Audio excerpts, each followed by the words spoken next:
In the year 2040, the world was a very different place than it had been just a few decades before. Climate change had caused widespread devastation, and many countries had been forced to band together to create a unified government in order to survive. As part of this new world order, humans were bred to work in specific sectors from birth. My name is Ava, and I was one of the scientists responsible for breeding these humans. It was a controversial job, but I believed that by carefully selecting genes and nurturing these individuals, we could create a better future for everyone.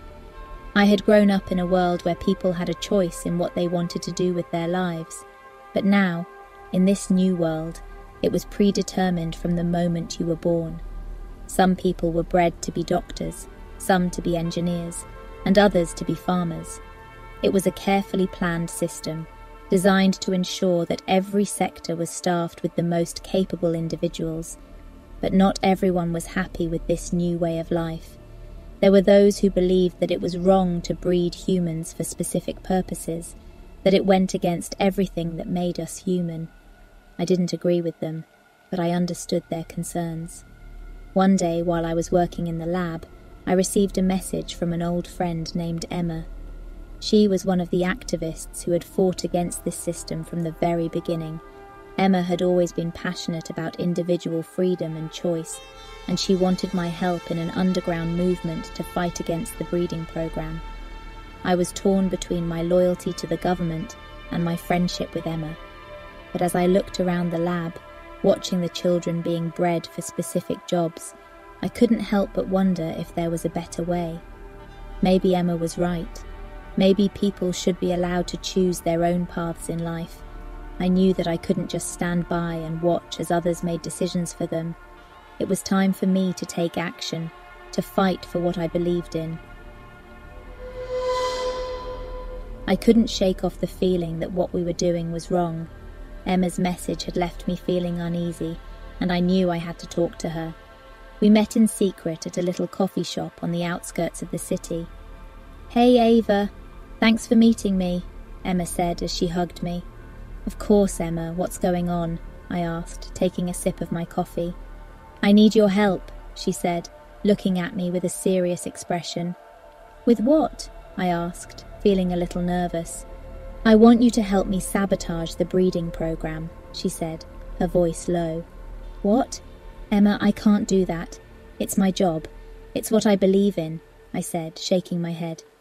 "I know, but think about it, Ava. These people are being bred like animals. They don't have a choice in what they want to do with their lives. You know this is wrong," Emma said, her eyes pleading with me. I took a deep breath, trying to calm my nerves. "I don't know, Emma. It's not that simple. I can't just turn against everything I've worked for," I said, feeling conflicted. "I understand, but you have the power to make a difference. You can help us," she said, reaching across the table to take my hand. I pulled my hand away, feeling overwhelmed. "I need some time to think about this," I said, standing up.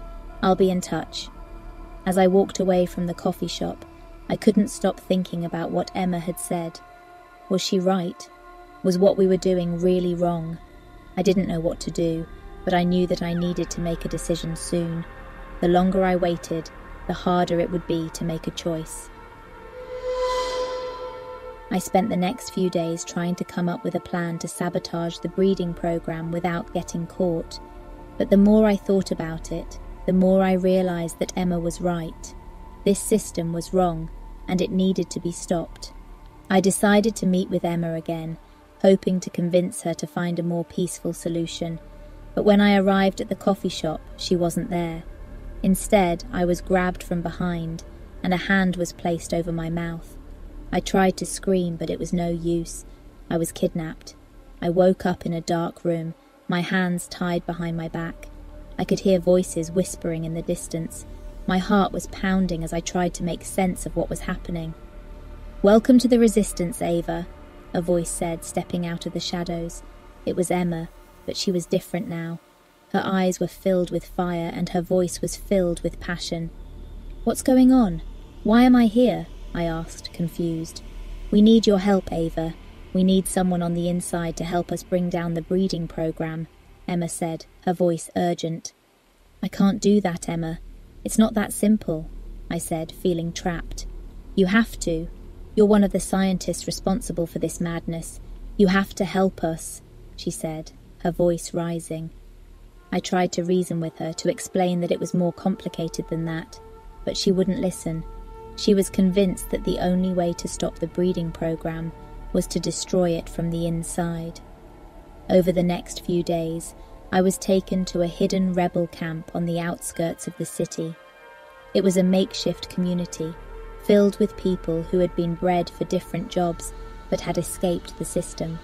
There was Liam, a doctor who had been bred to work in a hospital, but had left after realising the program was wrong. There was also Kira, a farmer who had grown up in a world where people farmed for fun, not out of necessity. I was overwhelmed by their stories, and I began to see things in a different light. Maybe there was another way to change the system, one that didn't involve violence or destruction. But for now, I was stuck in this camp, unsure of what the future held. I left the rebel camp feeling more motivated than ever before. Emma, Liam, and the rest of the group had convinced me that we needed to take down the government's human breeding program. They had been breeding humans with specific genetic modifications to work certain jobs, and it was a cruel and oppressive system. We came up with a plan to load a virus onto the lab system, disguised as a routine update. It was risky, but it was the only way to destroy the breeding program for good. As I made my way back to the city, I couldn't stop thinking about what I was about to do. My heart was pounding in my chest, and my palms were sweating. I was nervous, but I knew that I had to go through with it. The suffering of the people in the breeding program was too great to ignore. When I arrived at the lab, I tried to act as normal as possible. I flashed my security badge at the guard station and made my way to my workstation, laptop bag slung over my shoulder. The security guard eyed me suspiciously. "Where do you think you're going?" he asked. "I work here," I said, trying to sound casual. "Can I see your identification?" he asked. I handed him my ID, and he studied it for a moment before handing it back to me. "All right, you can go through," he said reluctantly. I let out a sigh of relief and made my way to my workstation. As I sat down and plugged in my laptop, I couldn't help but feel nervous. What if I was caught? What if the virus didn't work? But then I thought about the people suffering in the breeding program, and I knew that I had to keep going. As I worked, I couldn't help but overhear the conversation of two co-workers nearby. "Did you hear about the new batch of workers they're breeding for the security force?" one said. "Yeah, I heard they're going to be even more heavily modified than the last batch," the other replied. My heart sank as I realised the extent of the government's cruel system. They were breeding people like cattle, creating genetically modified slaves to do their bidding. Finally, I loaded the virus onto my laptop, disguised as a routine update. I took a deep breath and pressed enter. The screen flickered, and the lab systems began to shut down one by one. Alarms blared and people shouted as chaos erupted around me. I grabbed my laptop and ran for the exit, heart racing and adrenaline pumping through my veins. As I burst out of the building and into the bright sunlight, I knew that I had done the right thing. I had helped to bring down the breeding program and put an end to the suffering of countless innocent people. But as I looked up, I saw a group of security guards approaching me, their weapons drawn. "Stop right there!" one of them shouted. I realised that I had been caught. My heart sank as I realised that my mission might have failed after all. My heart was pounding as I watched Ava being dragged away by security. I knew what was about to happen, but I couldn't bring myself to look away. I had rigged her bag with a dirty bomb as a failsafe, just in case she failed her mission, but I never told her. I knew she would back out if she found out, and now it was too late. Suddenly, there was a deafening explosion that ripped through the entire building. The ground shook beneath my feet and I stumbled, almost losing my balance. The heat from the blast was intense, and I could feel it even from where I was standing. All around me, chaos erupted as people screamed and ran for their lives. I was frozen in shock and disbelief as I watched the destruction unfold before me. I had never intended for it to end like this. I had never intended to kill my best friend. Liam grabbed my arm, pulling me towards the emergency exit. "We have to go now," he shouted over the din. I followed him like a robot, my head spinning. I couldn't believe what had just happened. The corporation was destroyed, but at what cost? As we made our way out of the building and into the street, I couldn't help but feel a sense of emptiness wash over me. Ava was gone, and I would never be able to make things right again. Liam looked at me with concern. "Are you okay?" he asked, his voice barely audible above the noise of the sirens and the chaos. I shook my head, tears streaming down my face. "No," I choked out. "I never wanted it to end like this." "We did what we had to do," Liam said, putting an arm around me, "and we'll get through this together." But I couldn't shake off the feeling of guilt and regret. "I killed her," I whispered, my voice barely audible. "I killed my best friend." Liam pulled me into a tight embrace. "You did what you had to do," he said softly. "We all knew the risks, and we'll get through this together." But I wasn't so sure. The weight of my actions was heavy on my conscience, and I knew that I would never be the same again. A week after the explosion, I surveyed the damage to our city with a heavy heart. The rebels had caused so much destruction and chaos, and I knew that we needed to act quickly to bring them to justice. As the chief scientist of the breeding program and the mayor of the city, it was my responsibility to protect our people and our way of life. We had gathered our genetically modified soldiers, the best of the best, to track down the rebel leaders. I led the hunt myself, determined to bring the rebels to justice. We had received intel that Liam and Emma, two of the leaders of the rebellion, were hiding out in the ruins of a nearby building. We moved in swiftly, surrounding the building and closing in on our targets. "Move out," I ordered as we advanced towards the building. Two of my top soldiers, Alexei and Dmitri, took the lead, their weapons at the ready. We burst into the building, sweeping through room after room until we found them. Liam and Emma were cornered, their backs against the wall, staring at us with defiance. "Put your weapons down," I ordered, my voice steely. Liam and Emma hesitated for a moment, then slowly lowered their weapons. I motioned for my soldiers to move in and secure them. "It's over," I said to them as they were led away in chains. "Your rebellion has failed." Liam spat at me. "You may have won this battle, but the war is far from over." I shook my head. "You rebels will never understand the sacrifices we make to protect our people. You may call us monsters, but we are the ones who will ensure the survival of our nation." Alexei and Dmitri smirked as they led Liam and Emma away. "They won't be causing any more trouble," Alexei said. I nodded, feeling a sense of satisfaction that justice had been served. The rebels had been stopped, and our city could begin to rebuild. As I watched the news report, I couldn't help but feel a sense of pride. The breeding program had been a success, and our nation was thriving. Unemployment was a thing of the past, and everyone of working age was employed. Our genetically modified soldiers had ensured our nation's security, and our citizens were living in peace and prosperity. It had been a long road to get here. The rebellion had been a dark chapter in our nation's history, but we had emerged stronger and more united than ever. The rebel leaders, including Liam and Emma, had been found guilty and executed, crushing the rebellion once and for all. But it had been worth it. We had created a new world order, one in which our people could thrive. The breeding program had been the key to our success.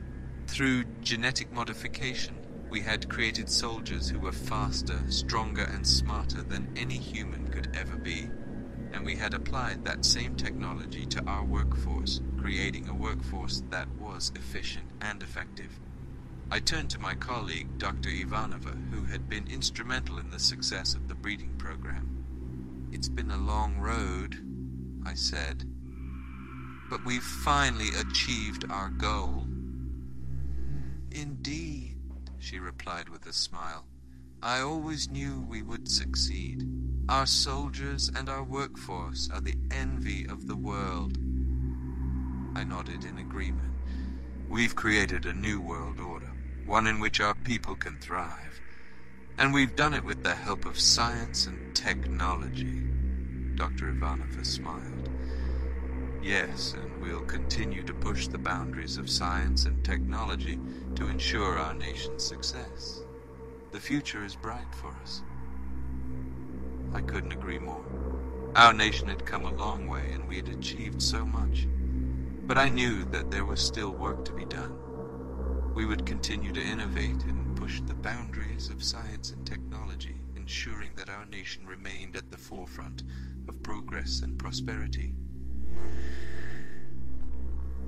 Long live Aurora. As the Queen of the United Nations of Africa, I am always looking for ways to improve the lives of my people. For too long, our continent has languished in poverty and underdevelopment, while others have prospered. I believe that we have the talent and the resources to achieve greatness, but we need to unlock our full potential. That is why I have been studying the human breeding programs of other nations, particularly Aurora, which has achieved remarkable success in this field. I know that some people are skeptical of this technology, but I believe that we cannot afford to ignore its potential. So when the Queen of Aurora invited me to visit her country and see their facilities, I jumped at the chance. I was impressed by what I saw. Children who could read and write at an early age, adults who could lift heavy weights with ease, and scientists who were pushing the boundaries of genetics and neuroscience. But I also saw something else in Aurora, something that I had been missing in my own country, a sense of purpose and vision. The people of Aurora were not just breeding for the sake of breeding, they were breeding to create a better world, to solve problems, and to serve others. I knew then that I had to bring this vision back to Africa. I knew that we could use this technology not just to make ourselves stronger and smarter, but to build a new Africa that would be the envy of the world. So I announced my own human breeding program, and I faced some opposition at first. Some people thought that it was unnatural or unethical, and others feared that it would create a new class of superhumans who would dominate the rest of society. But I knew that these fears were unfounded. I knew that we could use this technology to create a new generation of Africans who would be the best and brightest in the world, but who would also be compassionate, wise, and humble. I knew that we could use this technology to create leaders, innovators, and problem solvers who would change the course of history. And so I gave a speech to my people, one that was inspired by the Queen of Aurora and her vision of a better world. In my own words, "My fellow Africans, I come to you today with a bold proposal. I know that some of you may be skeptical or afraid, but I ask you to open your hearts and your minds to a new possibility. We have long been a continent that has suffered from poverty, disease, and war, but we have also been a continent of great potential, of great talent, and of great promise. We have the resources, the intelligence, and the strength to achieve greatness, but we need to unlock our full potential. That is why I am proposing a human breeding program, one that will use the latest advances in genetics and neuroscience to create a new generation of Africans who will be the best and brightest in the world. But let me be clear, this is not just about creating a new class of superhumans. This is about creating a new Africa, an Africa that will be the envy of the world, an Africa that will be known for its compassion, its wisdom, and its leadership. We will breed for intelligence, for strength, for health, and for compassion. We will create a new generation of Africans who will be leaders, innovators, and problem solvers. Idalia Sankara, Queen of the United Nations of Africa, I gathered the top scientists from all parts of Africa to solve the water crisis that has plagued our continent for far too long. We brainstormed for months, analysing data and exploring new ideas until we came up with a groundbreaking solution. We decided to create new rivers that would flow through the dry lands of Africa and even through the Sahara Desert. The idea seemed impossible at first, but with the combined knowledge of our brilliant scientists, we were able to make it a reality.